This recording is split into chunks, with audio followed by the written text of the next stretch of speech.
Vaera Rishon.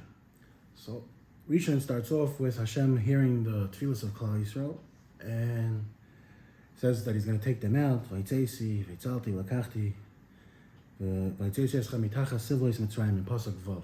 The Chidush Harim says, what does it mean? I'm going to take you out from under the burden of Mitzrayim. So I saw a Maisa that happened recently that there was a Yid in Eretz Yisrael who didn't want to give a get to his wife. Because the Rabbanim have certain jurisdiction over these sort of things, and they're in cahoots with the government, so they use jail as one of the ways of twisting his arm. So there was a guy who was sitting in jail for, I think it was over 10 years, and he still refused to give his wife a get. So the person in charge of the jail system met a Rav, and he told him about this guy. So the Rav said, I want to meet him. So the Rav met him for a few minutes. He came out and he told the person, the warden, the chief warden, Lafiani is dati, he's never going to give his wife a get. If you want him to give his wife a get, you have to let him out for about 6 months. He should taste what freedom is. Right now, he's used to the situation. There's no shock about the situation that he's in. You let him out for 6 months, and we come to get him and bring him back. I think within the first few days that he's back in jail, when he realizes the freedom that he's losing, he'll give his wife a get. So it went up to the higher ups, and they were masking. They let him out. 6 months later, they came to bring him back, and within a few days, he gave a get.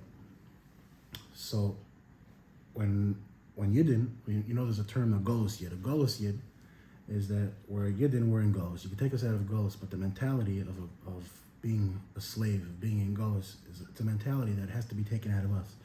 You take the animal out of the wilderness, you can't take the wilderness out of the animal. So the Chidush Harim says, the very fact that you could be Soivel Mitzrayim, that you're there, this is what it is, you're Soivel. It's not impossible, it's not disgusting. You can't not bear it. That itself is part of the goals. Hashem says, I'm going to take you out of that mentality. And that was part of the Nes of Yetzias Mitzrayim. And right before Sheni, when Hashem sends Moshe says that Hein b'nei Yisrael ha'shamu elai ve'echish me'eni parei in Pasuk Yud Beis. Klal Yisrael didn't listen to me. How is Parei going to listen to me? So Rashi says there's one of the 10 Kal V'chomers that we find in the Chumash. I saw it from the Pnei Menachem. I think it was B'Shem's father, the Imriyanis. He says that all 10 Kal V'chomers that you find in the Torah, there's a pircha, there's a refutation to all of them. And this one is, the reason why the Jews didn't listen to Moshe was because they were so depressed, they were so subjugated, someone tells them good news, they couldn't hear it. So, I don't remember if this is what the Aryeh says or something we can learn from it. We know there's a halacha, ein oinshin min adin. If there's an Vaera that has malchus, we can't make a kal v'chomer and say, if that Vaera has malchus, so this Vaera, which is much more severe, for sure it should have malchus. That's not one of the ways we punish. It's called ein oinshin min adin. So it could be the lesson the Torah is teaching us, that all 10 Kal V'chomers that are in the Torah, there's a refutation to teach you, don't be saying you're a human being. Your logic, human logic is flawed.